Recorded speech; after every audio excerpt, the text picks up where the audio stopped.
ta gloire, Seigneur, te revienne. Dans le nom de Jésus. Amen. Alléluia. Je suis très content d'être à la maison. Je suis à la maison. Et donc, nous allons continuer notre message sur la foi. Alléluia. Moi, j'ai décidé. Vous savez, la foi, c'est une question de décision. J'ai décidé de croire en Dieu. Je crois en Dieu. Je ne veux pas croire ce que ce monde dit. Je décide de croire en Dieu. Je décide de faire confiance à Dieu. Je bénis le Seigneur pour la modératrice parce que elle a dit beaucoup de choses qui étaient dans mon message. Alléluia. Donc, on ne s'est pas parlé. Bon, gloire à Dieu. Alléluia. Je vais donc parler des 10 points les 10 attitudes qui caractérisaient la foi d'Abraham. Abraham, il y a 10 choses qu'il a faites qui font que sa foi était particulière. Alléluia. Mais sachez avant tout, je vais parler d'une petite chose avant de rentrer dedans. Toute prière que tu fais va toujours produire un résultat. La prière ne reste jamais sans résultat. Toute prière, c'est-à-dire que quand tu vas prier, quelque chose va toujours se passer.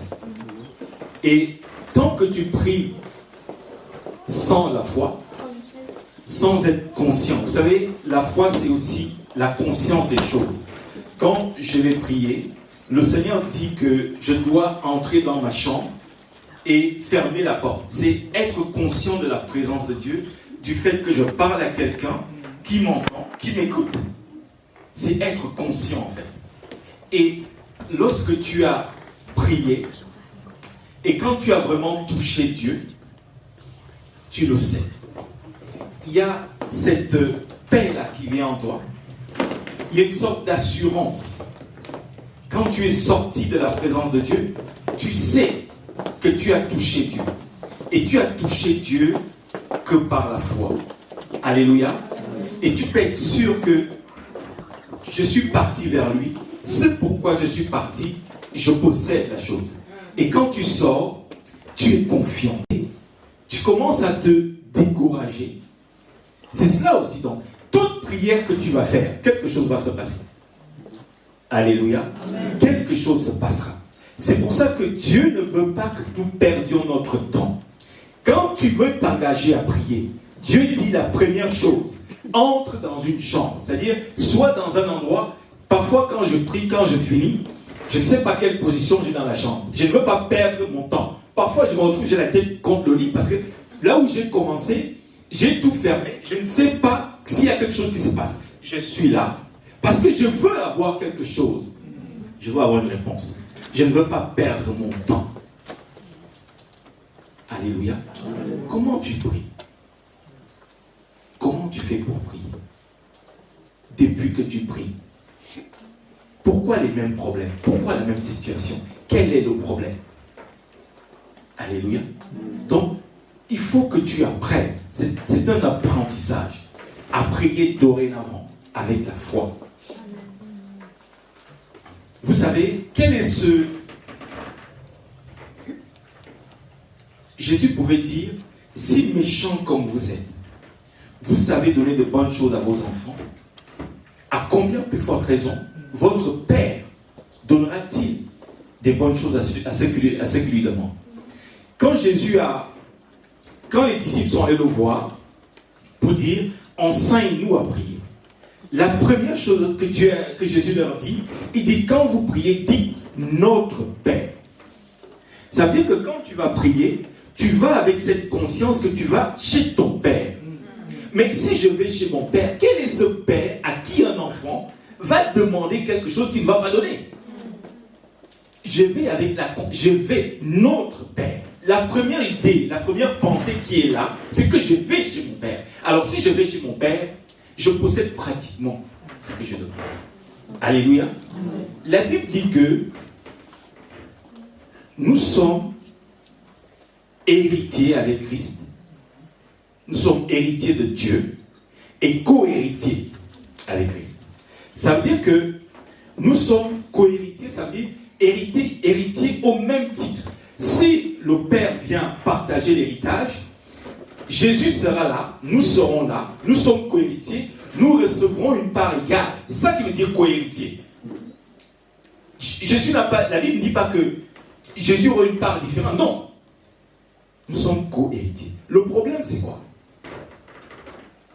Est-ce que tu peux commencer à croire à cela? C'est ça le problème. C'est ça la difficulté en fait. Alléluia. Nous allons lire dans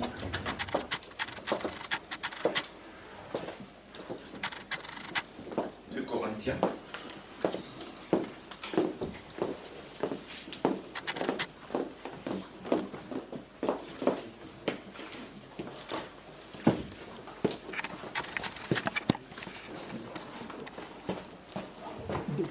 Deux Corinthiens 4, le verset 18. Si quelqu'un peut lire.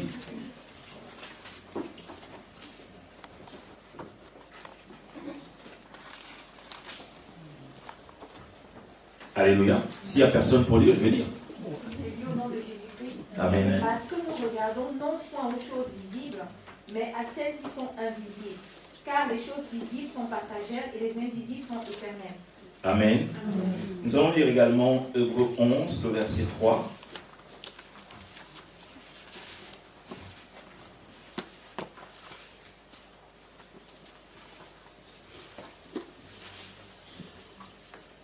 Je lis au nom de Jésus. Amen. C'est par la foi que nous reconnaissons que le monde a été formé par la parole de Dieu, en sorte que ceux qui ne voient pas l'effet de ces choses visibles. Amen. C'est par la foi que nous reconnaissons que le monde a été formé par la parole de Dieu, en sorte que ce qu'on voit n'a pas été fait des choses visibles. Amen. Je vais un peu développer ça, parce que la modératrice est entrée là-dedans, et je pense que le Seigneur veut que je parle de cela. La Bible dit que, parce que nous regardons, parmi les sens que Dieu nous a donnés, la vue, le toucher, tout ce que tu veux, les 5 sens, qui nous permettent d'être en contact avec notre environnement. C'est-à-dire que si Dieu t'a donné l'ouïe, l'odorat, tout ce que tu veux. Parmi ces 5 sens, le plus puissant, c'est en fait la vue, qui va être la base de toute chose. Si tu ne vois pas, tu ne peux pas examiner quelque chose. C'est la vue, en fait. Et l'apôtre Paul dit ici que, parce que nous regardons, regarder, c'est considérer une situation. Je regarde une situation. Nous considérons les choses. Parce que nous regardons, non point aux choses visibles, mais à celles qui sont invisibles. Et dans Hébreux 11, la Bible dit en fait que c'est par la foi que nous reconnaissons que le monde que nous voyons a été fait par la parole de Dieu, en sorte que ce qu'on voit n'a pas été fait des choses visibles. Alléluia. Ce qu'on voit n'a pas été fait des choses visibles. En d'autres termes, si tu veux, si vous voulez, Paul veut dire ici que un enfant de Dieu va être beaucoup plus conscient du monde invisible que du monde visible. Parce que tout vient de là. Elle a dit ça dans la modération. Tout vient de là en fait. Alléluia. Donc, si on considère Hébreux 11, ça veut dire qu'il y a au minimum 2 mondes. Il y en a au minimum 2. J'ai dit ça aussi parce que je reviens sur le message que Dieu nous a donné la dernière fois. Je précise que ce message-là, Dieu n'a pas donné ce message à moi et à ma femme. Non. Dieu donnait le message à son Église. Et à un moment donné, le Seigneur dit, pourquoi vous fiez-vous à ce monde de façade? Ce monde n'est que façade. Tout ce que vous voyez n'est que façade que le prince de ce monde a bâti. Dieu dit, mais comment tu peux te fier? Te fier veut dire en quelque sorte accorder une confiance sans retenue. Je me fie à ce monde. Dieu dit, mais c'est fier veut dire accorder donc cette confiance sans retenue. Et Dieu dit, mais comment vous pouvez vous arrêter à regarder ce monde de façade, à vous fier à ce monde de façade? Et Paul lui dit là-bas que nous regardons, un enfant de Dieu considère non pas ce qu'on va ce qui est visible, mais ce qui est invisible. Pourquoi? Parce que tout vient en fait de l'invisible. Tu dois savoir qu'il y a au moins deux mondes. Normalement, il y en a plus. On ne va pas entrer là-dedans, il y en a au moins deux. Le monde visible et le monde invisible. Mais le vrai, c'est le monde invisible. C'est le monde réel, en fait. Dieu, dans ce message, nous disait que il parlait du monde réel, de ce monde-là. Ça, c'est le premier point que tu dois savoir. Deuxième chose, le monde visible, là on peut le voir dans Matthieu 18, le monde visible est étroitement lié avec le monde invisible. Les deux sont liés. Tu vas poser un acte ici, sur la terre, ça va se répertorier dans le monde invisible. La Bible dit dans Matthieu 18 que ce que vous lirez sur la terre va être lié aussi là-bas. Alléluia. Dites-moi, c'est pas évident de croire que quelqu'un se trouve sur une croix. Jésus était sur la croix, et on dit que sur la croix, là, il nous a sauvés, il a vaincu Satan, tout. Bon, si Dieu ne te montre pas que le vrai combat, ce qui se passait réellement, se trouvait dans le monde invisible, tu ne peux pas croire. Parce que là, la Bible dit que Jésus a récupéré les clés de la mort, tu ne peux pas voir. Donc, si tu considères le monde visible seulement, tu ne vas pas pouvoir comprendre les choses. Alléluia. Donc, deuxième chose, tous les actes que tu vas poser ici ont une répercussion sur ce monde-là. Autre chose, Job était tranquillement chez lui à la maison, avec ses enfants, tranquillement chez lui. Mais son avenir s'est décidé dans un autre monde. Il n'a fait que subir. Et ça s'est appliqué à la lettre. Alléluia. Ça s'est appliqué à la lettre. Dire que Satan a fini de parcourir la terre, il arrive devant le Seigneur lui dit, mais tu as vu, mon Job n'était pas là. Et ça s'est appliqué. Alléluia. Mon point est de dire quoi? Mon point est de dire que, qu'est-ce que ce monde a dit dans ta vie que tu considères, que tu prends à cœur? Alléluia. Qu'est-ce qui a été dit sur ta vie dans ce monde que tu prends à cœur? Alléluia. Merci beaucoup.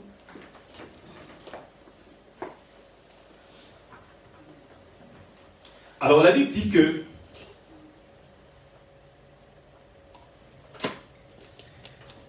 que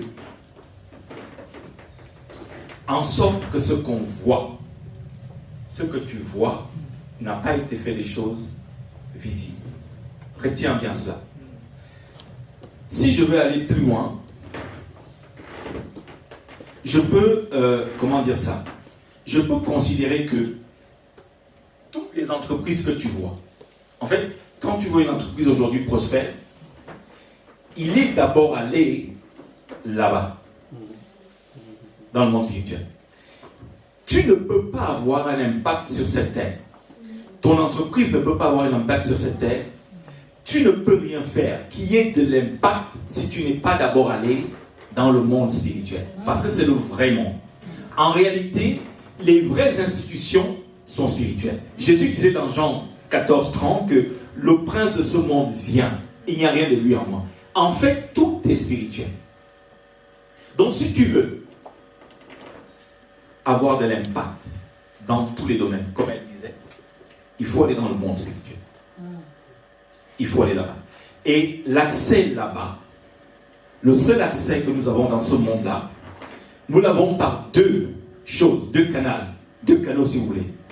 C'est pour ça que Jésus pouvait dire que je suis le chemin. Le seul chemin qui amène, le seul chemin légal, parce qu'il y a des chemins illégaux. Le seul chemin légal qui t'amène dans ce monde, c'est Jésus. Alléluia. Au travers de la foi. Il n'y a pas un autre chemin. Donc, les gens, les êtres humains ont emprunté d'autres chemins pour accéder à ce monde-là où en fait tout se décide. Tout va se décider là-bas et ça va s'appliquer à toi, que tu le veuilles ou pas. Que tu le veuilles ou pas. Alors Dieu te dit, pour être efficace, pour impacter, pour avoir, va d'abord dans ce monde-là. Et nous avons une habitude, c'est que nous y allons, nous, en tant qu'enfants de Dieu, seulement pour adorer le Seigneur. Non. Un païen qui veut créer son entreprise, il va d'abord là-bas. Alléluia.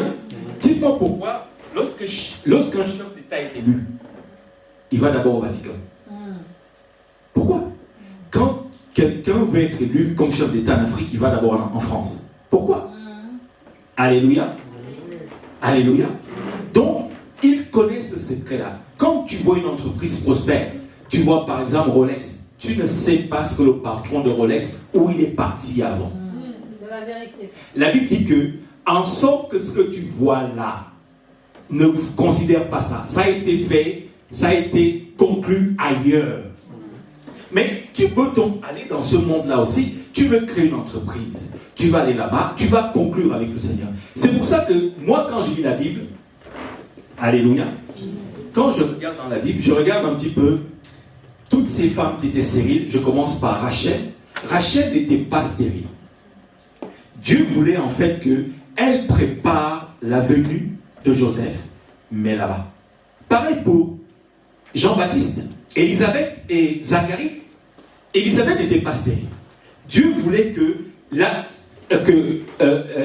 Zacharie et Élisabeth préparent la venue de Jean-Baptiste. Regardez un peu la vie de tous les enfants qui ont été préparés. C'est-à-dire que les parents ont préparé. Ils ont impacté le monde. Ils ont changé le monde. Donc, c'est le seul endroit où c'est possible de préparer les choses. Les païens préparent les choses là-bas et on peut les voir ici. Lorsque tu as par exemple une voiture qui va sortir dans une usine, c'est à l'usine que tu peux dire je veux telle option, je veux la tête, je veux telle, mais quand la voiture est sortie, c'est trop tard. Donc si tu veux un enfant, si tu veux un travail, si tu veux quelque chose qui marque, qui ait de l'impact, la première chose, c'est d'aller là-bas. Alléluia. C'est d'aller là-bas. Pas seulement pour adorer le Seigneur, c'est d'aller dans le monde spirituel, parce que c'est le monde réel, c'est le vrai monde. La Bible dit que les choses que nous pouvons voir sont passagères, mais les choses spirituelles sont éternelles, elles vont demeurer. Et nous avons donc cette démarche fausse qui consiste à construire nos choses, à commencer nos choses sans même nous y intéresser. C'est pour ça que nos choses n'ont pas d'impact. Tu peux être sur la terre ici, tu as vécu sur la terre. Quand tu vas partir, on ne sait pas si tu étais là. On parle encore de Jean-Baptiste aujourd'hui. On parle encore de Jésus aujourd'hui. On parle encore de Samuel aujourd'hui. Regardez Anne. Anne n'était pas stérile. Mais Anne, Dieu voulait qu'elle prépare la venue de Samuel. Et elle pouvait être devant Élie. Élie pensait que Anne était ivre. Non, Anne était à genoux.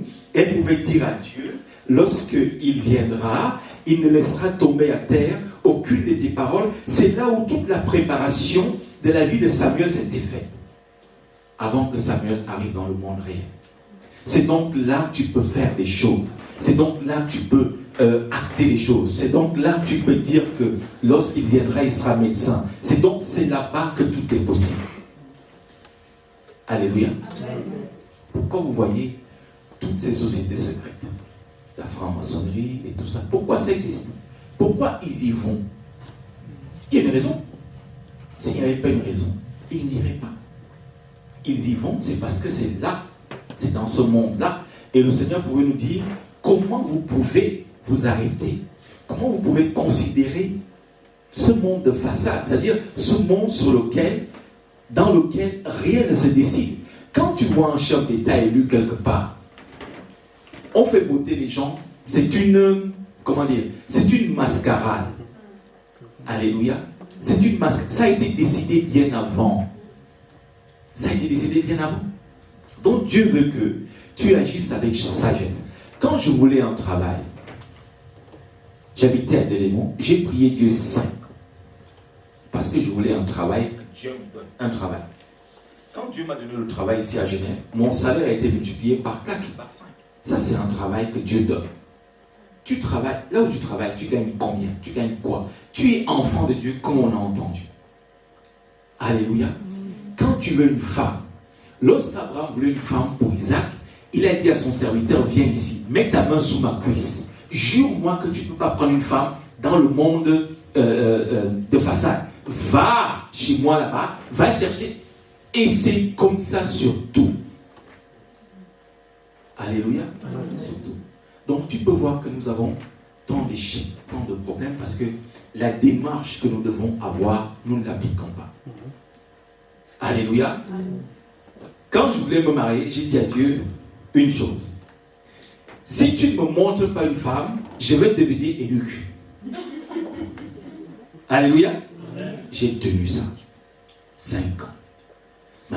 Mes parents m'ont dit, oh, le temps passe, là, j'ai dit que si Dieu ne me montre pas une femme, laissez-moi tranquille. Je suis arrivé à mon travail un jour, ici à Genève. Ma patronne est venue avec le journal Amina. Elle avait découpé une page où il y avait une maman là-bas. Maman, sachant faire le foufou, tout ça, cherche homme sérieux pour se marier. Parce qu'ils me voyaient à mon travail, ils ne m'ont jamais vu avec une femme. Donc, ils voulaient m'aider. Elle voulait m'aider. Elle m'a montré, dit, Michel, tu vois, vraiment, on te voit, ici, on ne sait pas quelle est ta situation, mais je pense que cette femme-là pourrait être bien pour toi. Quand elle m'a montré la page, je me suis couché par terre, elle-même s'est couchée avec moi. On a ri. Donc, j'ai tenu 5 ans. Je voulais que Dieu me montre une femme qui vient de là-bas. Amen. Alléluia. T'as la moitié à Quito.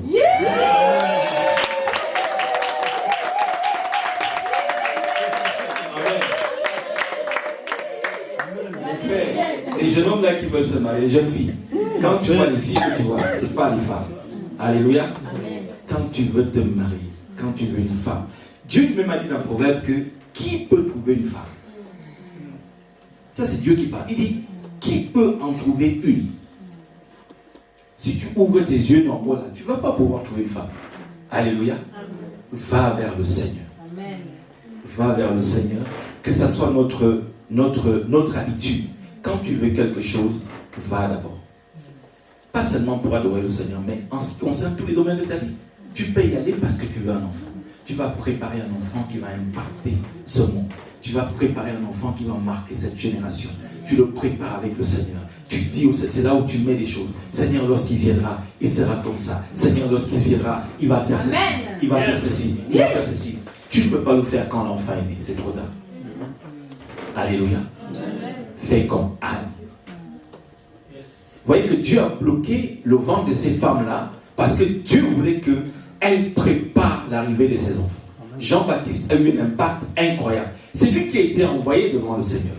Vous voyez seulement que Jean-Baptiste était dans le désert, baptiser les gens. Non. Jean-Baptiste a soutenu un combat spirituel que s'il ne venait pas, Jésus ne pouvait pas fonctionner. Jean-Baptiste a combattu spirituellement une manière. Jésus ne pouvait pas fonctionner. Alléluia. Il a été préparé. Les entrailles d'Élisabeth étaient préparées. Alléluia. Pour qu'un enfant comme ça vienne. Et aujourd'hui, on parle de Jean-Baptiste partout. Regardez un peu les enfants de Anne Sarkozy. Comment elle s'appelle Sarkozy? Pénina. Est-ce qu'on en parle? Non. Alors, considérons que Dieu ait donné un enfant immédiatement à Anne. Lorsqu'elle avait voulu concevoir. Samuel n'allait jamais venir et Samuel n'allait jamais avoir cet impact-là. Je conclue ce point en disant que si tu ne vas pas là-bas, c'est difficile. Les païens connaissent très bien ce secret-là et l'exploitent. Ils y vont systématiquement. Regardez les musiciens. Regardez les musiciens. Aucun n'a de l'impact. Tous les musiciens connus, ils ont des alliances. Ils ont des contrats. Ils font des... Oui, ils ont des contrats, des alliances là-bas. En sorte que ce que tu vois n'a pas d'effet des choses visibles. En sorte que le succès que tu vois ne vient pas d'ici. En sorte que la prospérité que tu vois ne vient pas d'ici. Vous savez, lorsque Satan s'est mis à discuter avec Dieu pour Job, il a dit à Dieu que est-ce que d'une manière désintéressée que Job te craint, ne l'as-tu pas protégé, lui et tous ses biens, ne l'as-tu pas béni? Voilà ce que Satan va dire à Dieu. Donc, quand je disais ça, la bénédiction vient de Dieu. Dieu avait béni Job. Et dans Jacques dit ceci. Ne vous y trompez pas. C'est-à-dire que ne rêve pas. Ça veut dire. Ne vous y trompez pas, mes frères bien-aimés. Toute grâce excellente et tout don parfait descendent du Père de... Amen. Alléluia. Ça vient de là. Alors tu peux comprendre pourquoi tu n'as pas de succès, tu n'as pas d'impact. tu dois commencer par le commencement. Amen. Amen. Alors, le premier point sur la foi d'Abraham. On va en voir 10. On va les survoler rapidement. C'est que Abraham choisit de croire là où il n'y avait plus d'espoir en fait. Alors, on peut lire dans Romains 4.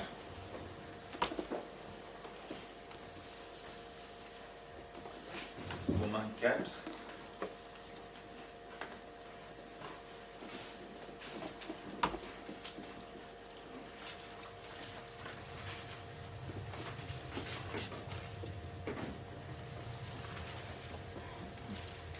On va lire ce verset et lorsque je lisais ça, je pouvais, comment dire, vous savez, on va enseigner par doctrine, c'est-à-dire que tu as appris quelque part, on enseigne par connaissance, comme l'apôtre Paul dit, on enseigne aussi par prophétie, par révélation, et je pouvais voir que lorsque Paul parle de la foi d'Abraham, ici, il n'était pas là. Je pouvais comprendre que une révélation, c'est quelque chose que tu sais. C'est-à-dire, ça arrive dans toi. Tu sais que c'est comme ça. Et je pouvais comprendre aussi que Dieu lui montrait un peu en film la vie d'Abraham. C'est pas possible qu'il ait décrit aussi précisément. Parce que c'est précis. Je vais lire. Premier point. On va mettre des points. Espérant contre toute espérance. On met un point. Ça, c'est le premier point. Deuxième point, il crut. On a mis une virgule. Ça veut dire que c'est tout un enseignement là. Il a cru. Troisième point, en sorte qu'il devient père d'un grand nombre de nations. Ça aussi, on s'arrête. Selon ce qui lui avait été dit, telle sera ta postérité. Et sans faiblir dans la foi. Ça aussi, c'est tout un enseignement. Abraham n'a pas faibli pendant 25 ans. Je veux développer. Il ne considéra point que son corps était déjà usé, puisqu'il avait près de 100 ans, et que Sarah n'était plus en état d'avoir des enfants.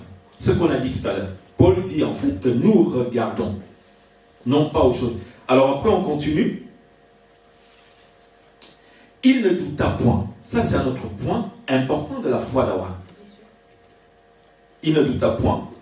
Ensuite, par incrédulité au sujet de la promesse de Dieu, mais il fut fortifié. Un autre point. Il fut fortifié par la foi. Donc la foi peut te fortifier. Ce que Dieu peut dire sur toi peut devenir quelque chose qui te booste, qui te donne l'énergie. Donnant gloire à Dieu. Donc pendant ce temps où Abraham attendait, il n'a fait que louer Dieu. Il n'a fait que donner gloire au Seigneur. Donc, je vais développer ça. Le premier point donc c'est espérant contre toute espérance.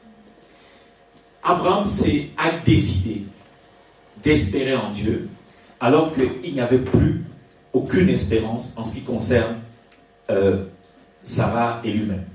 Abraham était âgé et Sarah avait deux problèmes. Non seulement Sarah était stérile, elle n'avait pas d'enfants parce que lorsqu'elle était plus jeune, elle n'a pas pu avoir des enfants. Mais en plus de la stérilité, elle était âgée. Vous voyez qu'aujourd'hui, quand une femme atteint 30-35 ans, elle commence à se poser des questions. Mais là, Sarah et Abraham étaient vraiment âgés. 100 ans et 75 ans. Donc, Abraham décide d'espérer. La Bible dit contre toute espérance. Là où il n'y a plus d'espérance, regarde au monde réel. Alléluia. Regarde au monde réel. Un jour, on m'a appelé, quand j'habitais encore en Suisse, parce que je n'habite plus en Suisse. Moi, j'habite en Afrique. Là-bas, il y a tout. Alléluia. Et un ami m'appelle, un blanc. Celui qui m'appelle au téléphone pleure. J'étais étonné parce que c'est pas un enfant. Il doit avoir 40, 45 ans. Il a une compagnie, une société. Il m'appelle, il me dit, Michel, tu sais, j'ai ma tante que j'aime beaucoup, qui est très malade. Elle va mourir dans 2 semaines. Il me dit, dans 2 semaines, elle va mourir. Elle est allée à l'hôpital de Bâle. On lui a dit en fait qu'elle a 2 semaines à vivre. On lui a demandé à l'hôpital que, qu'est-ce que tu veux? Qu'on te prépare un lit à l'hôpital, tu viens mourir ici à l'hôpital, ou alors tu veux rentrer chez toi pour mourir. On lui a expliqué comment elle va mourir. L'eau va monter dans ses poumons, elle va s'étouffer. On lui a tout dit. On lui a dit, tu as 2 semaines. Cancer du foie, cancer des os, cancer de je ne sais pas quoi. Quand mon ami m'a dit ça, la foi est montée dans mon cœur. J'ai dit, oh, ça c'est des situations que Dieu aime. Alléluia. Amen. Vous vouliez que je lui réponde quoi? Elle va mourir dans 2 semaines? Non. Je suis enfant de Dieu. Alléluia. Jésus a dit ceci. Voici les miracles qui vont accompagner. On ne cherche pas le miracle. Il t'accompagne. Hein. Toi, tu pars seulement. Le miracle est là. Il te suit. Il t'accompagne. Voici les miracles qui accompagnent. Mais est-ce que tu crois cela? Tu vas quelque part, tu commences à forcer. Non. Dis au Seigneur quand même. Mets au Seigneur, mets Jésus face à ses responsabilités. Face à ça. Dis que tu as dit que quand je vais, les miracles m'accompagnent. La Bible dit dans Jérémie 1 que Dieu veille sur sa parole pour l'accomplir. Je suis arrivé dans le Jura. Je suis arrivé dans la maison de cette femme, une blanche. Elle avait peur. Alléluia. Il n'y a pas beaucoup de noirs là-bas. Elle avait peur et puis c'était pas une chrétienne. Donc elle me regarde un peu bizarrement. Oh, ouais, super. Alors j'ai ouvert ma Bible, j'ai commencé à lui parler, à prêcher. Elle a cru. J'ai prié pour elle. J'ai attendu 2 semaines. Elle n'est pas morte. 1 mois, elle n'est pas morte. 2 mois, elle n'est pas morte. 6 mois, elle n'est pas morte. 1 an, elle n'est pas morte. Alléluia. Amen. Elle n'est pas morte. Vous voyez ce que Dieu dit? Comment tu peux te fier à ce que le monde de façade a dit? Si je n'étais pas parti, elle allait mourir. Parce que pour elle, c'était tout. On avait dit que tu as 2 semaines. Mais quelle audace ces médecins qui ne sont pas Dieu. Comment tu peux te déclarer sur la vie de quelqu'un qu'il a 2 semaines pour vivre, il va mourir? C'est pas possible. Alléluia. Et donc, cette femme, nous nous sommes mis à espérer. Donc, le premier point, c'est que Abraham a cru, a espéré là où, humainement, ce n'était plus possible. Alléluia. Deuxième point. La Bible dit que Abraham a cru. Vous savez,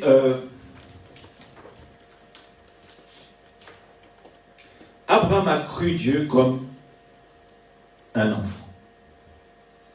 À l'époque d'Abraham, Abraham n'avait pas ce foisonnement d'informations qu'on a. La Bible dit que la foi vient de ce qu'on entend. Et ce qu'on entend vient de la parole de Dieu.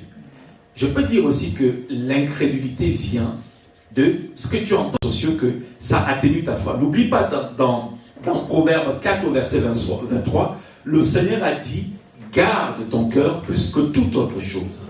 Parce que c'est de lui qui viennent des sources. Donc, Abraham a cru Dieu. Abraham a décidé de s'attendre à Dieu. Malgré la situation, il a cru. Et c'est parce qu'il a cru que ça l'a conduit à obéir au Seigneur. Alléluia. Donc, nous devons croire Dieu comme un enfant. Si tu dis à un enfant aujourd'hui, mes enfants sont là, je vais faire telle chose à telle date, il n'y a aucune raison que mon enfant se mette à douter. Il n'y a aucune raison. Pour ça que Jésus dit que si tu ne deviens pas comme un petit enfant, tu ne peux pas entrer dans le royaume des cieux. Alléluia. Un enfant va croire. Il n'y a aucune raison qu'un enfant doute. Abraham a cru Dieu. Il a cru ce que le Seigneur lui avait dit. Lorsque tu vas chez un médecin va te dire que il va te donner une ordonnance, tu vas l'appliquer. Tu ne vas pas te poser des questions. Et tu vas pas demander au médecin comment le médicament va agir dans ton corps. Non. Abraham n'a pas voulu chercher à savoir comment Dieu allait faire pour que Sarah, son corps soit régénéré et qu'à un moment donné, l'enfant... Non.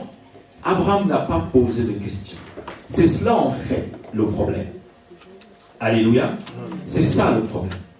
Tu as un problème que tu poses au Seigneur, tu te mets à raisonner. Si Dieu vient ici maintenant, il dit ok, je viens, je vais t'expliquer comment j'ai créé la terre et le ciel. Est-ce que tu peux comprendre?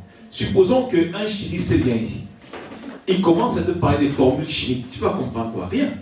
Donc Dieu a voulu que ce qui est à notre niveau de compréhension, nous puissions le comprendre. Quand Dieu dit par exemple que tu dois aimer tes ennemis, moi j'aime les ennemis. Je veux dire en fait quoi? Dieu a regardé quelqu'un qui se met à aimer ses ennemis et quelqu'un qui se met à haïr ses ennemis. Dieu a regardé, il a pesé le pour et le contre, il a dit ok, la meilleure solution pour vous c'est de aimer quelqu'un qui vous fait du mal. Tu vas dire ouais, Dieu tu es au ciel, moi je suis ici, il a fait ci, il a fait ci, il a fait ci. Ok. Supposons que tu te mettes à haïr la personne. D'abord, ça va te bouffer du temps, de l'énergie. Tu vas te mettre à raisonner comment il peut faire ça, machin. Ensuite, ça va te créer des problèmes de nerfs, des maladies, machin et tout. Bref, quand Dieu examine cela, il voit que tu as beaucoup plus à perdre, à détester la personne, qu'à te mettre à aimer. Donc Dieu dit, ok, aime la personne. Alors moi, je préfère me mettre du côté de Dieu, j'obéis sans réfléchir. Parce que je sais que Dieu a réfléchi des milliards de fois. Dieu sait que tu peux avoir un enfant qui a été violé. Mais Dieu dit, prie pour la personne qui a fait. Parce que Dieu sait que si tu fais le contraire, ta situation va s'aggraver. Souvent même celui qui t'a fait du mal, il ne sait même pas qu'il t'a fait du mal. Donc tu te tourmentes là, lui, il est ailleurs. Donc Dieu dit, prie pour lui. Donc mon point est, crois à Dieu. Dieu a dit ça, crois. Ne cherche pas à savoir comment Dieu va faire. Non, crois à Dieu. Alléluia. C'est ça que Dieu veut. Dieu veut qu'on croie sans lui poser des questions. Et qu'on croit sur la base de ce qu'il a promis et ce qu'il a dit. Alors, troisième point, en sorte qu'il devint père d'un grand nombre de nations. Vous savez, quand je disais ceci, le Seigneur m'a fait comprendre en fait que lorsque tu donnes ta vie au Seigneur, en fait, la Bible ne dit pas qu'il était devenu après. Il est devenu là, père de nous tous en fait. Lorsqu'Abraham a cru, il n'est pas devenu dans le futur. C'est le même principe quand tu viens au Seigneur. Tu donnes ta vie. C'est pour ça que ce principe demeure. En fait, le Seigneur, vous allez comprendre que c'est là où ce principe vient en fait. Quand tu viens au Seigneur, tu es païen, tu donnes ta vie au Seigneur, tu fais ceci, tu confesses le péché original. Il faut bien comprendre cela. Parce que quand quelqu'un vient au Seigneur, on lui dit confesse tes péchés. Non. Si on regarde depuis que tu es né, tu dois avoir quelque chose comme 5 milliards de péchés. Parce que si tu fais par exemple 50-100 péchés par jour, donc si on te dit confesse tes péchés, c'est peut-être 5 milliards, tu ne peux pas le faire dans 5 minutes. Mais Dieu dit en fait que celui qui a le Fils a la vie éternelle. Celui qui n'a pas le Fils n'a pas la vie, mais la colère de Dieu lui demeure sur lui. Ça veut dire quoi? C'est une colère que Dieu a envers l'homme depuis longtemps. Donc le péché que tu dois confesser, c'est le péché originel pour venir au Seigneur. Je confesse le péché d'Adam et Ève parce que c'est à cause de ce péché que Dieu est fâché contre moi. Quand je donne ma vie au Seigneur, je confesse ce péché-là. Dieu sait que une fois que j'ai donné ma vie au Seigneur, et donc le principe ici, quand tu donnes ta vie au Seigneur, là, tu deviens enfant de Dieu. Immédiatement. C'est le même principe. Abraham crut et il est devenu à l'instant le père d'une grande nation. C'est là que le principe vient en fait. Alléluia. Le Seigneur sait qu'une fois que tu as donné ta vie tu as donné ta vie au Seigneur en fait, il sait que tu vas prendre le temps pour confesser tes 5 milliards de péchés. En réalité, on en a plus. Dieu a tout enfermé dans le sang. Quand un enfant naît, tu ne lui transmets pas ton esprit, tu lui transmets ton sang. Et le sang est la chose que Dieu a voulu qu'elle enregistre tout ce que tu fais. Donc, si, par exemple, tu es chef coutumier, tu vas transmettre à ton fils ce sang-là. Il y aura d'abord, dans ton sang en fait, il y a le sang d'Adam, de toute la descendance, de tout le monde là. Et leur sang, dans leur sang, il y a le péché. Et donc, toi-même, tu vis maintenant, tu commets tes péchés chaque jour. Et quand tu as un enfant, tu transmets donc tout l'héritage d'Adam et Ève. Donc, plus tu donnes à l'enfant. L'enfant est donc pollué avant même qu'il soit né. C'est pour ça, les gens se demandent pourquoi il fallait un sang. Pourquoi Jésus a donné son sang? Le sang de l'homme était tellement pollué, Dieu ne pouvait plus rien faire avec. Parce qu'il était tellement pollué avec le péché. Donc c'est là en fait où vient ce principe où, quand tu donnes ta vie au Seigneur, là, tu deviens enfant de Dieu. La Bible dit que Abraham devient la père d'une grande nation. Autre point. La Bible dit que sans faiblir dans la foi. Ça c'est un autre point important. On décortique le verset 18 jusqu'au verset 21. C'est tout. Donc, pendant cette période où Abraham attendait un enfant, la Bible dit que son niveau de foi n'a pas varié. Lorsque Dieu te fait une promesse, au bout d'une semaine déjà, tu commences à te poser des questions. Un mois passe, 2 mois, mais pendant 25 ans, Dieu témoigne. C'est pour ça que j'ai dit que l'apôtre Paul, non seulement Dieu lui montrait la vie d'Abraham, il pouvait voir comme un film. La Bible dit que sans faiblir dans la foi. Ça veut dire que ce que Dieu lui avait dit était imprégné en lui. Alléluia. C'est ça qui maintenait en fait la foi qu'il avait. La promesse que Dieu lui a faite. Jamais Abraham n'a faibli dans la foi. Et pendant ce temps, Abraham a eu des problèmes. À 2 reprises, il a failli perdre sa femme. La femme de l'homme, c'est lui-même. Mais malgré tous les problèmes qu'il a eu, Abraham vivait quelque part, il avait un environnement. Et quand tu attends quelque chose, tu ne gardes pas ça dans ton cœur. Abraham disait aux gens que j'aurais un enfant. On commençait à dire, tu es fou. Malgré les moqueries, la Bible dit qu'il n'a jamais faibli dans la foi. Alors, c'est un des problèmes que nous avons. Nous avons une foi en dents ici. Je fais une parenthèse. Lorsque Daniel se met à prier, la Bible dit que lorsque l'ange Gabriel vient voir Daniel, il lui dit que dès que tu as commencé à prier, la parole est sortie. Seule une foi puissante peut faire cela. Tu as commencé à peine, Dieu a déjà répondu. Dieu avait répondu. Mais lorsque Gabriel est venu, la Bible dit en fait que le prince de Perse l'avait bloqué. Vous savez, quand Satan a été chassé du ciel, il est tombé sur la terre. Mais le gouvernement central de Satan se trouve au 2e ciel. Alléluia. Donc, Dieu envoie quelqu'un pour venir apporter une réponse à Daniel. La Bible dit que Daniel était un bien-aimé, c'était injuste. La personne que Dieu envoie, il est bloqué au 2e ciel, pas 1 jour, pas 2, 21 jours. Alléluia. 21 jours. Mais parfois, Dieu envoie une réponse à un enfant de Dieu. La réponse traîne, il est passé à autre chose. Imaginez que Daniel n'ait pas maintenu ce niveau de foi. L'ange allait retourner au ciel. Parce que s'il arrivait que Daniel n'était plus dans ce qu'il demandait, l'ange pouvait retourner. Parfois, Dieu va répondre, et quand la réponse vient, tu n'es même plus dedans. Tu n'as plus la foi. Toi, tu es à autre chose maintenant. La foi de ce que tu as demandé n'est plus là. Alléluia. La Bible dit donc que Abraham n'a pas faibli. Il a maintenu la pression sur Dieu et son niveau de foi est resté le même. Ça, c'est un point important. Quand tu demandes quelque chose à Dieu, si tu as demandé selon la volonté de Dieu, si tu as demandé avec foi, reste là, tu vas avoir ce que tu as demandé. Amen. Amen. Autre chose, la Bible dit que il ne douta point par incrédulité. La Bible dit que celui qui doute ne peut pas recevoir quelque chose de Dieu. Et donc, le doute vient comment? Le doute vient lorsque tu commences à raisonner. Tu commences à te poser des questions. Tu raisonnes. Quand vous lisez 2 Corinthiens 5, l'apôtre Paul dit en fait, il dit quelque chose là-bas de très intéressant. Il dit, si nous marchons dans la chair, regardez un peu comment l'apôtre Paul dit les problèmes que nous avons. Si nous marchons dans la chair, nous ne combattons pas selon la chair. Donc, l'apôtre Paul dit,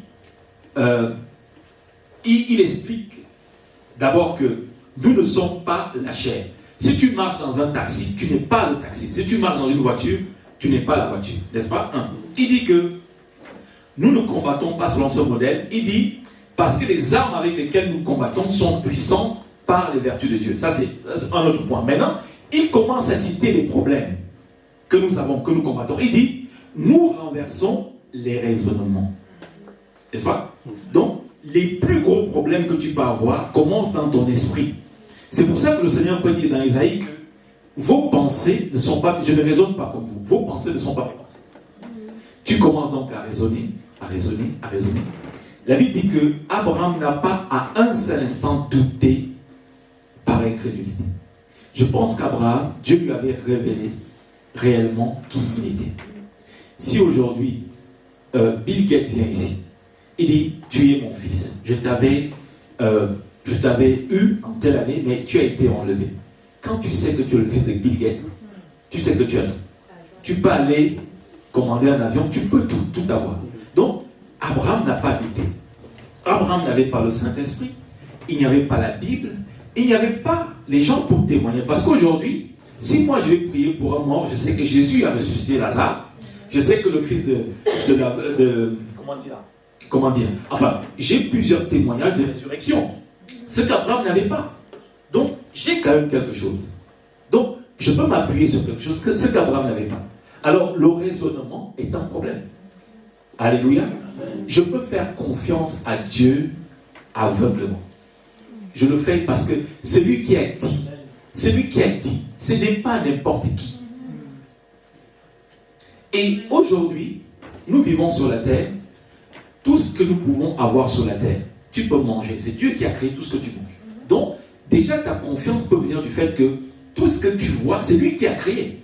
Et donc, lorsqu'il a une autre promesse, il n'y a pas de raison de douter. Donc, Dieu dit que Abraham n'a pas, à un moment donné, remis en cause ce que Dieu lui avait dit. Et ça a duré 25 ans. C'est pour ça qu'on peut dire qu'il est le père de la foi. Mais quelle foi? Donc, tous les jours, il est resté constant dans sa foi. Il n'a pas douté dans sa foi. Ensuite, la Bible dit que, non seulement, il ne douta point, il fut fortifié par la foi. Donc, ce que Dieu lui avait donné est devenu un moyen pour le rendre fort. C'était en lui et il était fort. Il fut fortifié. Il fut encouragé. Est-ce que ce que Dieu t'a dit peut t'encourager? Ce que Dieu m'a dit, moi, ça me donne tellement de force que, et je crois tellement à cela. Et ça va arriver. Amen. Alléluia. Amen. C'est pour ça que j'ai quitté la Suisse. J'ai quitté mon travail. Excusez-moi. Quand je travaillais à Genève, mon dernier salaire c'était 10 000 francs suisses par mois. Minimum. Je suis parti. Parce que ce que Dieu m'a dit dépasse ça. Alléluia. Quand Dieu te dit que je te donne un pays, c'est quoi 10 000 francs? J'ai le pays. Dieu m'a dit qu'il me donne le Cameroun. J'ai le Cameroun. Et je crois cela. Amen. Alléluia. Amen. Donc, je ne peux pas comparer le Cameroun à ce que je faisais. Il y a quelqu'un qui m'a dit, ouais, mais tu es parti, tu es fou, tu as laissé ton travail, tu gagnais bien. Je dis non. J'ai obéi à Dieu et je crois ce que Dieu a dit. Alléluia. Amen. Donc, la Bible dit que Abraham fut fortifié par ce que Dieu lui avait dit. Il a, comment dire, il fut fortifié parce qu'il pouvait voir. J'ai sauté un point, c'est il ne considéra point. Vous voyez, Abraham a enlevé ses yeux sur ce que ses yeux pouvaient voir, sur l'état de ça. Il n'a pas considéré cela. Il a enlevé les yeux dessus, il a mis ses yeux, il a mis sa foi, il a mis sa pensée sur la puissance de Dieu. Alléluia. Lorsque tu es face à un problème, je suis malade par exemple, tu as 2-3 possibilités. Tu peux orienter ta foi ou ta pensée sur le problème et ce que les médecins ont dit. Tu peux dire, ok, voilà, j'ai ça, comment je vais faire? Tu peux faire ça. Tu peux aussi dire, ok, je vais orienter, je vais penser seulement à la puissance de Dieu. Je sais qu'il est puissant, je sais qu'il a fait, j'oriente ma pensée dessus. J'enlève les yeux sur ça, je regarde que ça. Tu peux aussi dire, j'oriente ma pensée, je vais penser seulement à ce que Dieu a dit par rapport à cette situation. Donc, les hommes de foi savent très bien orienter leur foi en fonction de la situation sur ce qui est essentiel. Tu vas te focaliser sur le problème que tu as. Tu pleures sur ton sort, comment tu vas faire, tu es déjà mort, et tout ça, et les enfants que tu vas laisser. Non, oriente ta foi sur la puissance de Dieu. Et Dieu est puissant. Amen. Alléluia. Amen. Donc, la Bible dit que il n'a pas considéré, il n'a pas regardé à ce que son corps pouvait lui renvoyer. Il n'a pas regardé à cela. Il a regardé à la puissance de Dieu. Et puis, Abraham pouvait voir Isaac. Il pouvait le voir. Alléluia. Lorsque Dieu te fait la promesse, lorsque tu sais que tu as saisi la promesse, tu peux voir cette promesse. Je suis sûr qu'Abraham passait des bons moments avec Isaac. Il se voyait jouer avec lui. C'est ça en fait la démonstration je crois à quelque chose, j'ai une ferme assurance en ce que Dieu me donne cet enfant, je vais démontrer, je vais me comporter comme si j'avais déjà cet enfant. Alléluia. Donc Abraham s'est comporté comme ça. Donc il fut fortifié par la foi. Le dernier point, c'est l'avant-dernier point. Donnant gloire à Dieu. Quelqu'un qui attend une promesse de Dieu qui dure 25 ans. La Bible dit que il se levait le matin, il louait Dieu. Donnant gloire à Dieu. Mais quelle foi! Il se levait le matin, il louait Dieu pour quoi? Pour Isaac. Il louait Dieu pour son enfant qui n'était pas encore là. C'est ça la vraie foi. Amen. Amen. Amen. Amen. Amen. Donnant gloire à Dieu. Alléluia. Il donnait gloire à Dieu. C'est pour ça qu'il peut être appelé le Père de la foi. Exceptionnel. 25 ans. Dieu a attendu 25 ans pour l'éprouver, pour voir si réellement Abraham même 25 ans. Donnant gloire à Dieu, ayant la pleine conviction que ce qu'il promet, il peut aussi l'accomplir.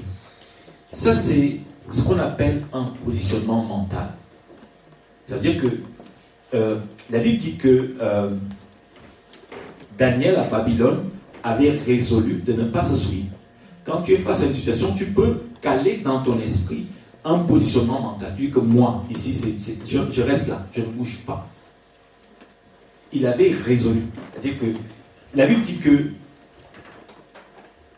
Abraham savait que celui qui a fait la promesse, Dieu ne fait pas d'aventure. Dieu a beaucoup de travail. Jésus a dit, jusqu'à présent, mon Père agit, moi aussi j'agis. Vous croyez que le monde qui fonctionne ici, là, il fonctionne comment? Parce que Dieu le soutient. Alors Dieu quitte le 3e ciel. Il vient sur la terre. Il vient te dire, pasteur, je ferai de toi telle chose. Tu crois que Dieu n'a que ça à faire? Mais Dieu va le faire. Il a quitté son trône pour venir te dire quelque chose. Et la pire des choses que tu puisses faire, c'est de douter de ça. Parce que Dieu avait beaucoup d'autres choses à faire. Dieu a 7 milliards de personnes sur la terre. Dieu peut visiter n'importe quelle personne. Il vient te voir.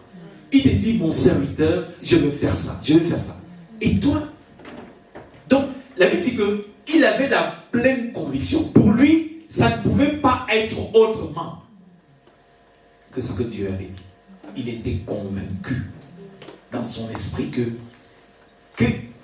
quel que soit ce qui se passe, Isaac viendra. Isaac est là. Amen. Alléluia. Amen. Vous savez, je disais à ma femme l'autre jour, en réalité, qu'est-ce qui est important pour un homme? Ce n'est pas les biens matériels. Parce qu'en fait, la vie de l'homme se transmet au travers des enfants. En fait, je continuerai à vivre au travers de mes enfants. Donc, quand je n'ai pas d'enfants, c'est quelque chose de terrible. C'est comme si ma généalogie s'arrête. Le jour où je meurs, ça s'arrête là. Parce que je n'ai pas de descendance. Et donc, Abraham a cru cela. Il a cru que ce que Dieu a dit là, il ne peut pas en être autrement parce que celui qui a dit c'est Dieu. Ce n'est pas n'importe qui. Alléluia. Amen. C'est pour cela que cela lui fut imputé à justice. Alléluia. Amen. Donc, Abraham n'a pas fait, il ne s'est pas sanctifié. Dieu l'a considéré comme juste à cause d'une chose, sa foi. Alléluia.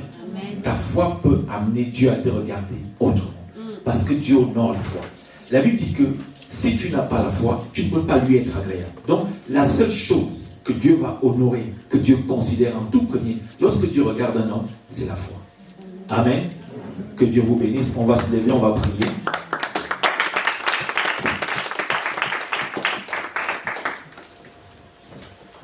Nous allons prier.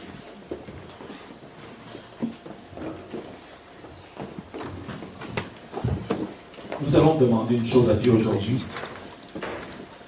Lorsque vous lisez dans la Bible, la foi est tellement importante que Dieu a voulu que, pour certains, elle soit un don. Dieu peut te donner le don de la foi. Quand tu regardes par exemple